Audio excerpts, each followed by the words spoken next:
ሰላም እንደምን አላችሁ? በሀገር ውስጥም በመላው ዓለም የምትገኙ ኢትዮጵያውያን ትውልደ ኢትዮጵያውያን ኦርቶዶክሳውያን በሙሉ መምህር ያሬድ ብርሃኑ ነኝ ከብርሃን ልጆች የሕፃናትና የአረጋውያን መንደር። እንኳን ለጌታችን ለመድኃኒታችን ለኢየሱስ ክርስቶስ ታላቁ አብይ ጾም በሰላምና በጤና ከወዲሁ አደረሳችሁ የምላችሁ መምህር ያሬድ ብርሃኑ ነኝ ከብርሃን ልጆች የሕፃናትና የአረጋውያን መንደር። የብርሃን ልጆች የሕፃናትና የአረጋውያን መንደር በየዓመቱ እንደምናደርገው በታላቁ አብይ ጾም ልዩ የድጋፍ ማሰባሰብ መርሃ ግብር ጀምረናል። እንግዲህ በአብይ ጾም አራተኛው ሳምንት ወይም ሰንበት በመጻጉዕ የብርሃን ልጆች የሕፃናትና የአረጋውያን መንደር ቅዳሜ የካቲት 28 ከ5 ሰዓት ጀምሮ በ3000 የሚጠጉ በጎዳናም በቤተክርስቲያንም አጸድ የሚኖሩ አረጋውያን፣ አካል ጉዳተኞች፣ በጎዳና የሚኖሩ ወጣቶችን የምሳ መርሃ ግብርና የወንጌል አገልግሎት የምንሰጥበት መርሃ ግብር አዘጋጅተናል። ስለዚህ ለዚህ የሚሆኑ ድጋፎች እያሰባሰብን ነው። በገንዘብ ማገዝ ለምትፈልጉ በኢትዮጵያ ንግድ ባንክ 103384511079 በሆነው የድርጅታችን አካውንት ቪሌጅ ኦፍ ላይት ነው የሚለው በገንዘብ እንድታግዙን ጥሪ ያቀርባለሁ። ሌላው እንግዲህ 3000 ሰዎችን ነው የምንመግበው ብያቸዋለሁ። የተለያዩ ኬተሪንጎች እንፈልጋለን።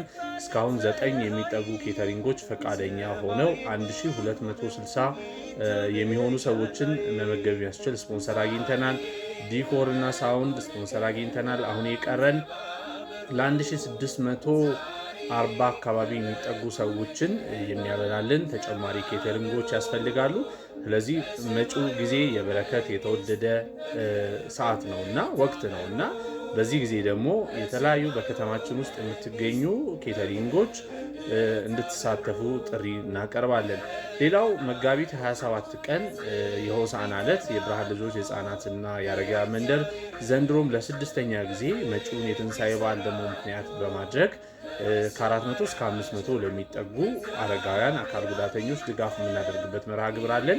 ለዚህ የሚሆንም ገንዘብ እንፈልጋለን። ስለዚህ በኢትዮጵያ ንግድ ባንክ 103384511079 በሆነው የድርጅታችን አካውንት በገንዘብ እንድታግዙ እንጠይቃለን። በዚሁ የብርሃን ልጆች በዚህ አብይ ጾም ውስጥ ማሳካት ከሚፈልጋቸው ዘርፎች መካከል ሰሁን የሚል ፕሮጀክት አለው። የተለያዩ የስራ ዕድል እየፈጠርንባቸው ያሉ ናቸው። በዚህ አብይ ጾም ውስጥ ደግሞ እግዚአብሔር ከረዳን እሱ ከቀደመልን ደግሞ ለ30 እናቶች የእንጀራ መጋገሪያና የባልትና ውጤቶች ማምረቻ ለመክፈት አስበናል፣ አቅደናል። አዳራሽ አለን። በዚህ አዳራሽ ላይ ይሄንን ለማከናወን እንግዲህ ገንዘብ ነው የሚያስፈልገው። ይሄንን ለማከናወን እንፈልጋለን። ሌላው የሴቶች ጸጉር ቤት ከፍተናል። የወንዶች ጸጉር ቤትም እንደዚሁ ለመክፈት በዝግጅት ላይ ነው፣ ለመስራት በዝግጅት ላይ ያለ ነው። ስለዚህ በገንዘብ እንድታግዙ እንጠይቃለን። ሌላው እንግዲህ ከዚህ በፊት የስራ ዕድል የፈጠርንባቸው የዶሮ እርባታ፣ የሻወር ቤት አገልግሎት፣ የልብስ ስፌት አገልግሎት እና የሴቶች ጸጉር ቤት ተጨማሪ መሟላት የሚያስፈልጋቸው ግብዓቶች አሉ። ሻወር ቤት ላይ የላውንደሪ ማሽን በመጨመር የልብስ ማጠብ አገልግሎት ለመስጠት አቅደናል። ይህንንም በዚህ አብይ ጾም ውስጥ ማሳካት እንፈልጋለን። የሴቶች ጸጉር ላይ ደግሞ ተጨማሪ ካስኮችን የመግዛት እቅዳለን። ስለዚህ እነዚህም ሁሉ ትልልቅ በጎ ስራዎች በዚህ በአብይ ጾም ውስጥ ለመስራት ክርስቲያኖች እንግዲህ መስጠት በእግዚአብሔር ዘንድ ሰማያዊ ዋጋ የሚያስገኝ በምድር ሰላም፣ ደስታ፣ የህሊና እርካታ ያለው ተግባር ነው። በማቴዎስ ወንጌል ምዕራፍ 7 ቁጥር 17 ላይ መልካም ዛፍ ሁሉ መልካም ፍሬ ያደርጋል ብሎ መድኃኔዓለም ኢየሱስ ክርስቶስ አስተምሮናልና እንግዲህ በታላቁ አብይ ጾም ልናደርጋቸው የሚገቡ 4 ቁልፍ ተግባራት አሉ። የመጀመሪያው ጾም ነው። ሁለተኛው ጸሎት ነው። ሶስተኛው ስግደት ነው። አራተኛው ምጽዋት ነው። ስለዚህ ጾማችንን ከምናስርባቸው ነገሮች አንዱ ምጽዋት ነውና መስጠት ያስፈልጋል። መስጠት በእግዚአብሔር ዘንድ የተወደደ እንደሆነ በመጽሐፍ ቅዱስ በጣም በሰፊው ተነግሮ ይገኛል። በመጽሐፈ ምሳሌ ምዕራፍ 19 ቁጥር 17 ላይ ለድሃ ቸርነት የሚያደርግ ለእግዚአብሔር ያበድራል በጎነትንም መልሶ ይከፍለዋል የሚል ኃይለ ቃል ተጽፎ እናገኛለን። ስለዚህ ክርስቲያኖች መጪውን ጊዜ የቁርሳችሁን ለበጎ ስራ እንድታበረክቱ ለብርሃን ልጆች እንድትሰጡ ጥሪ እናቀርባለን። ከዛም በላይ ደግሞ የብርሃን ልጆች መታችሁ ጎብኝታችሁ የማታውቁ የብርሃን ልጆችን እየመጣችሁ እንድትጎበኙ የምንሰራቸውን ስራዎች ሁሉ በአካል መታችሁ እንድታዩ ጥሪ ያቀርባለሁ። አድራሻችን ከአራዳ ቅዱስ ጊዮርጊስ ቤተክርስቲያን ከፍ ብሎ አፍራን ህንፃ አጠገብ ወረዳ 5 አስተዳደር ቅጥር ግቢ ውስጥ ነው የምንገኘው። እንግዲህ ወረዳው ቦታም ቢሮ ከኪራይ ነፃ ሰጥቶን የተለያዩ ስራዎችን እየሰራ ነው የምንገኘው። መታችሁ እንድትጎበኙ በዚህ አብይ ጾም ውስጥ መታችሁ እንድትጎበኙ እንጠይቃለን። ሌላው አልባሳት እንፈልጋለን። ለህፃናት፣ ለአረጋውያን፣ በጎዳና ለሚገኙ ወጣቶች የሚሆኑ አልባሳት አሰባስባችሁ እንድታምጡ ጥሪ እናቀርባለን።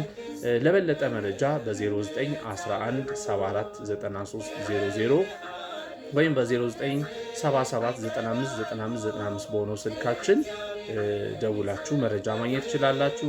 ሌላው የብርሃን ልጆችን እንግዲህ መንፈሳዊ አገልግሎት፣ የበጎ አድራጎት ስራዎች ለመከታተል ለምትፈልጉ ቲክቶካችንን ፎሎ አድርጉልን፣ ለሌሎችም አጋሩ። በብርሃን ልጆች ሚዲያ ሚል ዩቲዩብም እንገኛለን። የቴሌግራም ቻናል አለን የብርሃን ልጆች በሚል የፌስቡክም ፔጅ አለን። በእነዚህ ሁሉ አማራጮች ይህን በጎ ስራችንን እንድትከታተሉ ለሌሎች እንድታጋሩ በዚህ አጋጣሚ መልእክት አስተላልፋለሁ። ሌላው ከፊታችን የካቲት 9 ጀምሮ ጾሙ በሚገባበት ቀን ጀምሮ እንግዲህ በየቀኑ በማለዳ እየተገኘው ስለ ብርሃን ልጆች አስተዋውቃቸዋለሁ። ስለ በጎ ስራ በቀጣይ ስለምንሰራቸውን ስራዎች እነግራቸዋለሁ። በቀጥታ እንድትከታተሉ ምሽት ላይም እንደዚሁ እየተገኘው ከሌሎች ቲክቶክ ግሩፖች ጋር የተቀናጀው መልእክቶች ማስተላለፌን እቀጥላለሁ። ስለዚህ መጪው ጊዜ የተወደደ የበረከት ጊዜ ነውና ከብርሃን ልጆች ጋር እንድትሆኑ መልእክታችንን እናስተላልፋለን። መልካም የጾም ጊዜ ሁላችሁ። ለሀገራችን ሰላም፣ ለቤተ ክርስቲያናችን ፍቅር፣ አንድነት፣ ድሆች የሚጠጉበት፣ የተቸገሩ ወገኖቻችን፣ ያዘኑ የቆዘሙ ወገኖቻችን የእግዚአብሔር ማዳን ተስፋ አድርገው የሚኖሩበት የበረከት ጊዜ እንዲሆን እመኝላችኋለሁ። መልካም የአብይ ጾም ይሁንላችሁ። ከበጎ ነገር ጋር ተባበሩ። መምህር ያሬድ ብርሃኑ ከብርሃን ልጆች የህፃናትና የአረጋውያን መንደር